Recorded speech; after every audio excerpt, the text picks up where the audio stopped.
You do one test and tell you that you are INTJ. You do another test, it tells you that you are INFJ. And then you do another test, it tells you that you are INFP.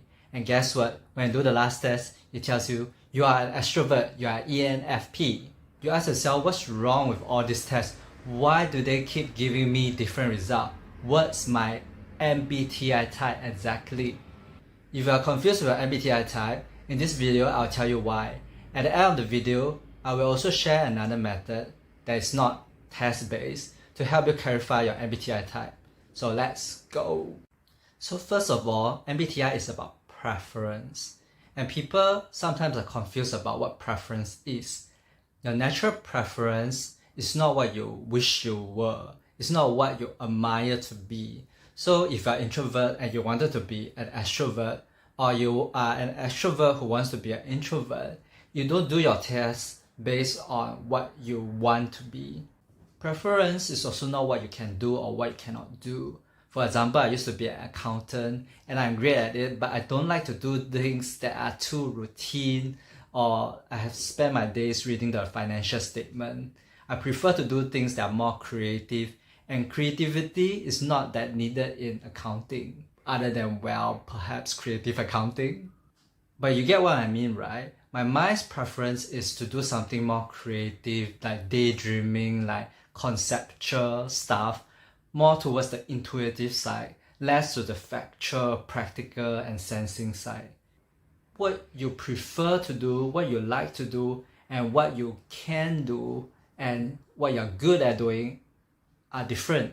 But oftentimes we confuse these two together because even though preference and talent could be different, the more you do something, the more you use a function, the better you get at it. And also we are usually taught to improve the areas that are weaker in. So we might put more time improving those areas that we are weak. But preference is not what you spend most of your time doing. It's not your job. One big mistake that people make when they do the test is they think of their job. You might have a job that requires you to use your thinking and sensing function. So you think that, oh, I use my rational thinking and I'm logical most of the time at work. So when I answer the question, I should choose thinking. But what you do in your job doesn't represent what you prefer. First, you might hate your job. And secondly, you shouldn't answer your MBTI test based on what you do. You can spend most of your days doing what you dislike. Apart from preference, the second big keyword is natural.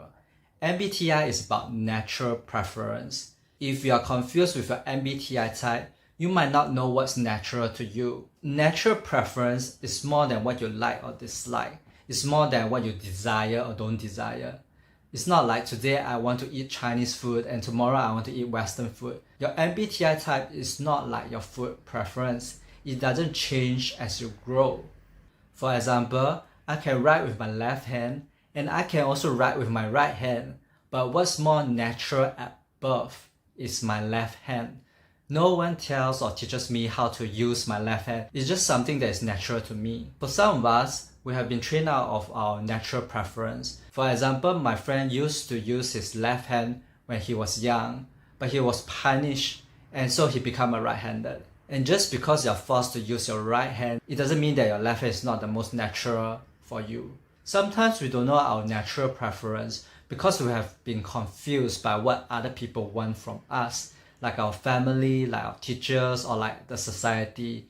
Even stereotypes might influence the way you do the test. For example, some of us might think that male are supposed to be more rational and female are supposed to be more emotional. So we do the test based on what society expects us to be.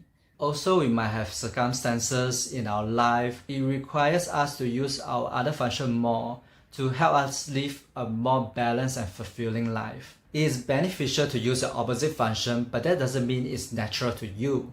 You have to ask yourself, if everything doesn't matter, what's more natural to you? Are you someone who prefers to focus on the outer world or inner world? Do you prefer something abstract, conceptual, than something that is more tangible and practical? Do you prefer to be analytical or compassionate? Do you tend to make decisions based on your head, rational thinking, or heart, your personal value or group value? Do you prefer something that is more systematic and organized, or do you prefer to be spontaneous? Sometimes when people do this test, you hear them say, I'm both logical and emotional. I'm both extroverted and introverted. Yes, we are all both. The dichotomy is a spectrum. We are not purely introverted or purely extroverted. Even the most extreme introvert like me will want to be extroverting sometime. We can like both, we can use both, but there is one that is more natural to you. When I'm using my left hand to write, I'm not using my right hand to write. When you're using one function, you're not using the other. So which hand do you use to pick up the pen, and which is the most dominant? Which function will you prefer to use most of the time? So I mentioned at the beginning of the video, there is another method apart from doing the test to help you find out your MBTI type. If understanding what preference is doesn't help you and you're still confused with your MBTI type, it might be worthwhile to study the 8 different cognitive functions. I'm not going to go through the cognitive function in depth here, but if you learn about the cognitive function in depth, you will know that all the 16 MBTI types alternate between the introverted function and extroverted function. If we just take INFJ and INFP for example, even there is only one letter of difference, the J and the P, their cognitive function is totally different for the first 4. INFJ has introverted intuition as their first function. We usually have a grand vision and we are fixated in our grand vision, while INFP has extroverted intuition as their second function. They use their intuition differently from us.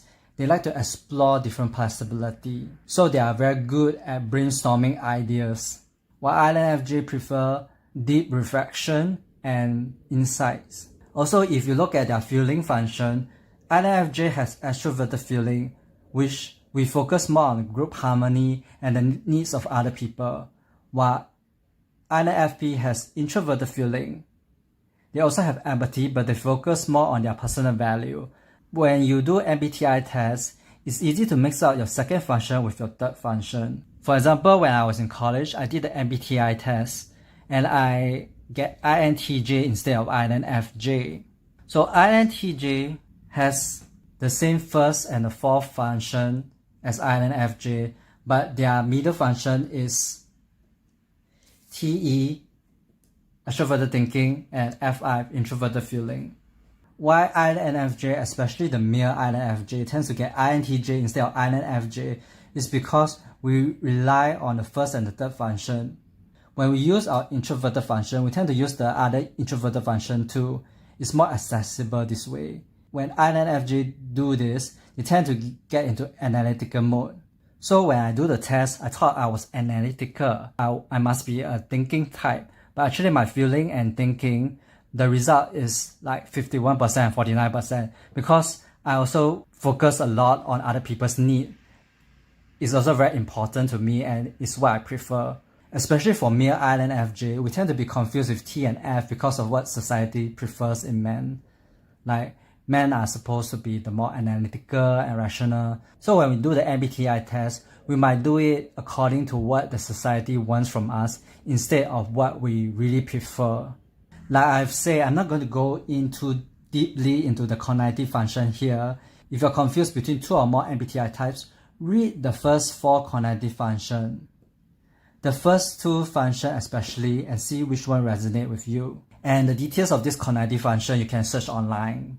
If you're not sure that you're an INFJ, I have some links to articles below the video where I compare between INFJ and the other types like INTJ, INFP. But if you have a better understanding of your MBTI type, go to this next video on how to use your MBTI type for personal growth.